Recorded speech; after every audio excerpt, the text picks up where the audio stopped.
क्या आपको पता है सूरज पूरब से ही क्यों निकलता है? पृथ्वी का वेट कितना है? मेरा यकीन है आपने चांद पूरा नहीं देखा होगा।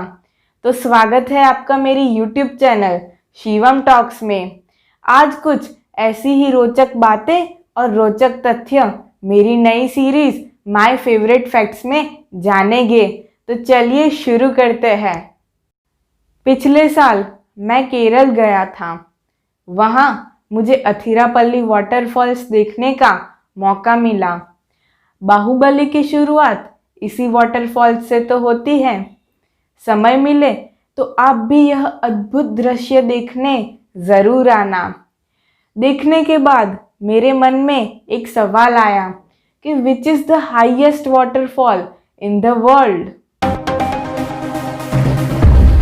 जी हाँ, यही फॉल्स है जो दक्षिण अमेरिका के वेनेजुएला देश में स्थित है। This beautiful waterfall is formed by Chiron river. American साहसिक जिम्मी एंजल के नाम पर से ये फॉल्स का नाम एंजल रखा गया। जिम्मी भाई गोल्ड की खोज में निकले थे। गोल्ड मिला न मिला पता नहीं, लेकिन ये फॉल्स ज़रूर खोज निकाला। The water of Chiron River tumbles off a flat-topped mountain and plunges 980 metre यानी कि 3215 feet to the ground. That's 5 times height of Statue of Unity. सोचो, अगर आपको पंख मिल जाए तो आप अपने पंख कितनी बार फड़फड़ा सकोगे? 10 बार, 20 बार, 60, 80, अरे 100 बार। बस इतना ही है ना।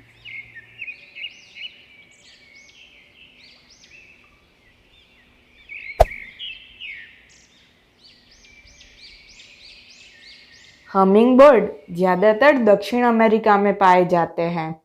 वो सबसे छोटे पंछी है। हमारे हाथ में न जाने कितने आ जाएंगे।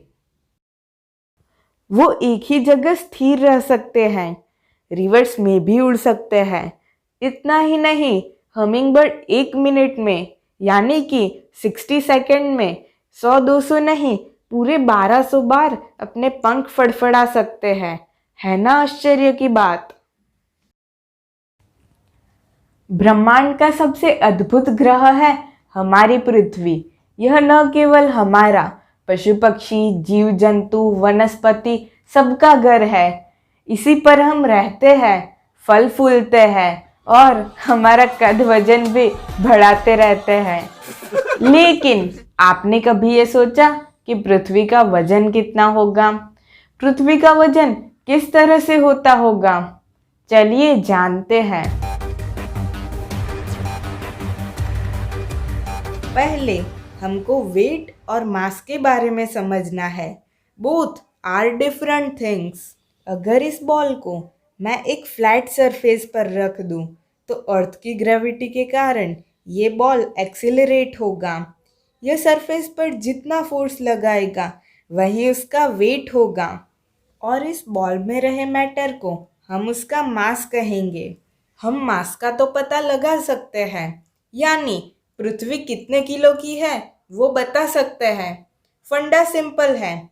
हम पृथ्वी द्वारा प्रभावित ग्रेविटी की असर को नाप सकें और जिस ऑब्जेक्ट पर वो अपना प्रभाव छोड़ रही है उसके मास के बारे में जान सके, तो कुछ ब्रिलियंट कैलकुलेशन से पृथ्वी का मास हम निकाल सकते हैं। For example, let's take a ball जिसका मास हमें ऑब्वियसली पता है और पृथ्वी का रेडियस 6400 किलोमीटर है, वो भी मालूम है। अब फॉर्मूला चला के देखते हैं। यूनिवर्सल लॉ ऑफ ग्रेविटेशन के मुताबिक F is equal to G multiply by m1 m2 divide by r square. यहाँ F 9.8 मीटर पर सेकेंड स्क्वायर है और G यानी कि ग्रेविटेशनल कांस्टेंट कुछ इतना है। अब ये कैलकुलेशन करने के बाद हमें अर्थ का मास मिलेगा जो 5.972 मल्टीप्लाई बाय 10⁻24 kg है, जिसे डिजिट में कुछ इस तरीके से लिखते हैं। मुझे यकीन है आपने चांद पूरा नहीं देखा होगा। देखते भी कैसे? चांद की एक ही साइड आपके सामने आती रहती है। कैसे? समझते हैं।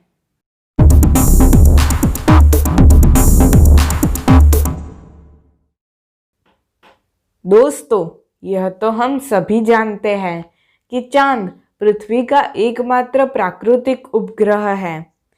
चांद के कारण पृथ्वी पर 24 घंटे का दिन होता है और चांद ही के कारण पृथ्वी पर मौसम बदलते रहते हैं। यानी बिना चांद के पृथ्वी पर जीवन की कल्पना करना मुश्किल ही नहीं, नामुमकिन है। लेकिन एक बात जो हम सब लोग नहीं जानते कि हमारे जीवन काल में चांद के एक हिस्से को हम कभी देख ही नहीं पाते। और ये ना दिखाई देने वाला हिस्सा कोई छोटा मोटा नहीं, बल्कि चांद के कुल क्षेत्रफल का 41% है। इसी भाग को dark side of the moon कहते हैं।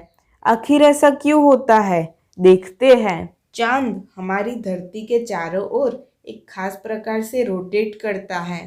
इस रोटेशन को कहा जाता है सिंक्रोनस रोटेशन, या कहे तो टाइडल लॉकिंग। परंतु इसका मतलब क्या है? टाइडल लॉकिंग या ग्रेविटेशनल लॉकिंग का मतलब होता है किसी भी पिंड का ऑर्बिटल पीरियड तथा अपने एक्सिस पर रोटेशन का पीरियड लगभग सेम होना।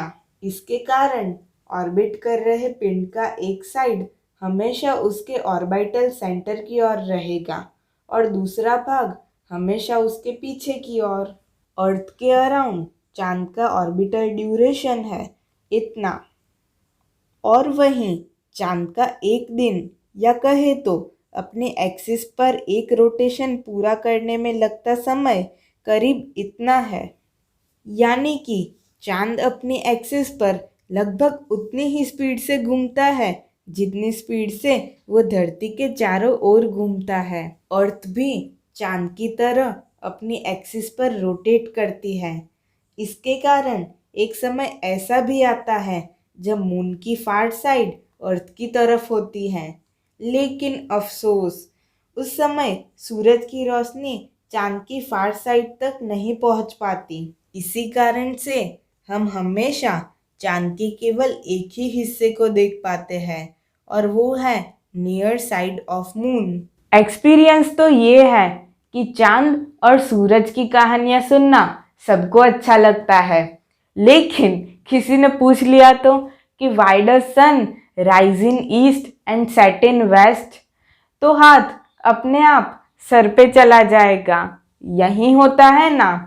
तो क्यों ना शिवम टॉक्स देखते रहे और सभी प्रश्नों के सही सही जवाब देते रहे।